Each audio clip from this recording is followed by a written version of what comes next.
Good morning friends. आज हम BCom part first की इस क्लास के अंतर्गत जो कल हम अकाउंटिंग कॉन्सेप्ट कर रहे थे उससे नेक्स्ट कल हमने किया था एक फुल डिस्क्लोजर कॉन्सेप्ट, पूर्ण प्रकटीकरण की परंपरा। देखिए, इसमें मैंने चीज़ बताई थी कि all the facts about the company should be disclose in the balance sheet, nothing should be hidden, यानी सब कुछ बैलेंस शीट में दिखाना चाहिए। अब इसके एक और है महत्वता की परंपरा, कन्वेंशन ऑफ मटेरियलिटी। देखिए, ये फुल डिस्क्लोजर वाला सब कुछ हमें दिखाना चाहिए, सब कुछ बैलेंस शीट में, कुछ भी हिडन नहीं होना चाहिए। इट डजेंट मीन कि very petty things should be shown in the balance sheet. यदि हमारे पास स्टेशनरी के बहुत छोटे छोटे आइटम है तो इसका मतलब ये नहीं कि हम एक एक पेंसिल रबर सबको बैलेंस शीट में शो करें।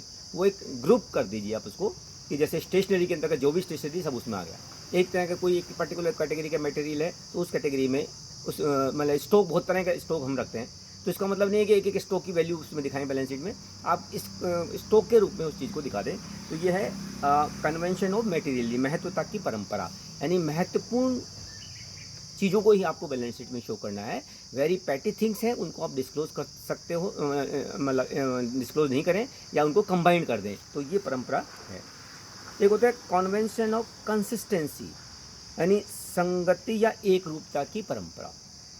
देखिए, एक हमने किया था निरंतरता की कॉन्सेप्ट बताया था, वो अलग चीज़, गोइंग कंसर्न कॉन्सेप्ट अलग चीज़ थी। ये है संगति या एक रूपता की परंपरा, यानी एक रूपता, यानी रूल्स रेगुलेशंस जो भी हमने फॉलो किए हैं, जो जो अडॉप्ट किए हैं, वो कंटिन्यूसली एक जैसे ईयर टू ईयर हमने फॉलो करना चाहिए।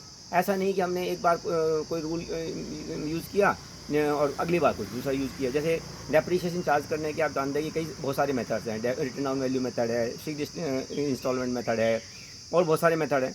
तो ये ऐसा नहीं कि किसी ईयर में तो हम फिक्स्ड इंस्टॉलमेंट मेथड से डेप्रिसिएशन चार्ज कर लें, किसी हमें रिटर्न डाउन वैल्यू के बेसिस पर चार्ज कर लें। तो ये चेंज नहीं होना चाहिए।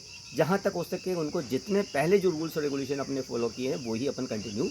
और यदि मान लीजिए कोई एक्सेप्शनली हमको चेंज भी करना पड़ जाता है तो फिर एक बार चेंज करने पर उसका इफेक्ट बैलेंस शीट में बताना चाहिए कि इस मेथड को चेंज करने से बैलेंस शीट में क्या इफेक्ट आया, और फिर उसके बाद में कंसिस्टेंसी रहनी चाहिए। ऐसा नहीं कि भाई हम रोज़ाना यदि इस तरह के मेथड्स को चेंज करेंगे तो क्या होगा, अपनी बैलेंस शीट में कंसिस्टेंसी नहीं रहेगी और उसमें मतलब जो बैलेंस असेट्स की वैल्यू डिफरेंट तरीके से शो होगी।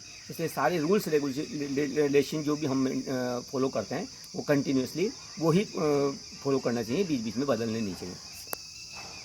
देखिए, क्वेश्चन आपसे कई बार एक नंबर में भी पूछ सकते हैं या 2 नंबर में भी, 2 नंबर का तो कोई क्वेश्चन होता नहीं है कि what are the fundamental accounting assumptions, यानी आधारभूत लेखांकन मान्यताएं क्या हैं। तो कुछ मान्यताएं हैं जिनको हम आधारभूत फंडामेंटल के रूप में लेते हैं। एक तो निरंतरता, गोइंग कंसर्न कॉन्सेप्ट, और दूसरा एक रूपता, कंसिस्टेंसी, जो भी मैंने जस्ट किया था कंसिस्टेंसी, और एक उपार्जन, अक्रूवल। ये तीन जो अकाउंटिंग कॉन्सेप्ट एजम्पशंस जो भी हैं, ये इन तीनों को हम फंडामेंटल मानते हैं। दोबारा मैं एक बार रिपीट कर देता हूँ कि निरंतरता यानी गोइंग कंसर्न कॉन्सेप्ट क्या है। देखिए, ये बहुत इंपॉर्टेंट है, इतना इंपॉर्टेंट है कई बार इस पर 5 नंबर का क्वेश्चन भी आ जाता है। तो इसलिए मैं दोबारा इन तीन जो फंडामेंटल्स अकाउंटिंग एजम्पशंस हैं, इन तीन को दोबारा बताऊँगा। कि निरंतरता गोइंग कंसर्न कॉन्सेप्ट ये कहता है कि business will continue for indefinite period, यानी ये बिजनेस हमेशा निरंतर चलता रहेगा, ये मानते हुए हम अकाउंटिंग की एंट्री करते हैं। इसी के बेसिस पर हम फिक्स्ड एसेट्स को उनको क्रय मूल्य पर या उनके लागत मूल्य पर दिखाते हैं, न कि उसको बाजार मूल्य पर। इसमें हाँ, यदि कोई एसेट ऐसी है जिसके ऊपर डेप्रिसिएशन चार्ज करते हैं वो जरूर अपन इसमें से लेस करते हैं। कॉन्सेप्ट ये है एक रूपता, कंसिस्टेंसी।